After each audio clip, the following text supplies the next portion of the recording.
E mesmo o Brasil estando hoje, né, é um país democrático, é um país capitalista, ainda temos muita coisa que poderia ser mais, assim, por lado privado. Uhum. Eu tenho uma sugestão, vamos ver se você concorda, que, por exemplo, a questão de saúde e educação, que você tem as instituições privadas e as instituições públicas. Uhum. Mas, em muitos casos, o governo ele financia as instituições privadas para atender os menos favorecidos e tal. Dá incentivos. Né? Então, essa é a melhor solução. Em vez o governo não deveria ter intervenção. Nenhuma intervenção ou nenhum hospital público ou escola pública. Ele deveria exatamente fazer com que as empresas privadas fizessem esse serviço e ele pagaria por esse serviço. Uhum. Né? Isso eu acho que é uma visão bem legal de ter, assim, aí a gente entra num debate sobre qual que é o tamanho ideal do Estado, né? Exato. Porque o Estado, ele deve fazer aquilo que a Constituição diz que ele deve fazer. E se você olha para a nossa Constituição, ela é uma Constituição de bem-estar social. Ela diz que todo mundo tem direito à saúde, à vida, à moradia, à alimentação, como se fosse de responsabilidade do Estado conceder tudo isso para as pessoas. E eu acho que por mais que seja bonito você dizer que, nossa, que legal que você vai ter tudo, o que acontece é que o Estado acaba fazendo mal todas essas coisas, simplesmente porque a sociedade brasileira ela já tem um corte tão grande do que ela produz, porque vai tudo para o Estado, que o que acontece é que antes dela de fato começar a expandir o bolo, ele está sendo fatiado e distribuído por uma entidade que é ineficiente, é o Estado.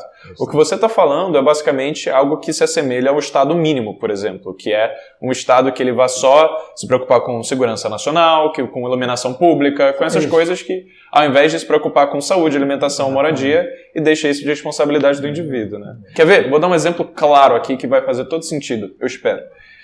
Imagina que Ernesto começou essa empresa, não é? A RP Flex aqui. Então, Ernesto contratou várias pessoas. Eu estou olhando para várias enquanto eu estou falando com você aqui. Várias dessas pessoas, antes de virem trabalhar para você, estavam desempregadas, não trabalhavam. A partir do momento em que elas, de repente, passam a ser empregadas, você concorda que elas não estão mais em casa? Tem um monte de gente aqui. Legal. Se elas querem vir para cá, para ficar dentro desse ecossistema, dessa cultura, para elas aprenderem, então, será que faz sentido com que, agora que elas têm renda, contratem, às vezes, uma empregada doméstica para ajudar com as tarefas de casa? Talvez sim, né?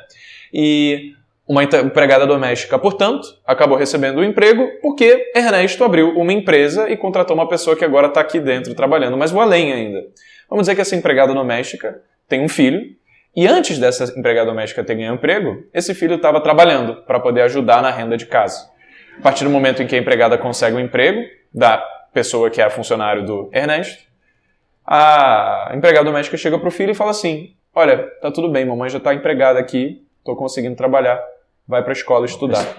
Ou seja, uma única pessoa, que foi o Ernesto, que começou um negócio lá atrás, acabou beneficiando todos os estratos sociais simplesmente porque ele soube a importância de assumir responsabilidade pela própria vida, começar um negócio e impactar todos. Ou seja, quando a gente fala numa escala macro, a desburocratização da abertura de empresas, a redução tributária, vai inevitavelmente fazer com que toda a sociedade, quem esteja disposta a trabalhar de fato, e não quem só quer ficar mamando nas tetas do governo, vivendo a vida de auxílio, essas pessoas acabam sendo beneficiadas também. Óbvio, não no curto prazo, mas no médio e longo prazo, né?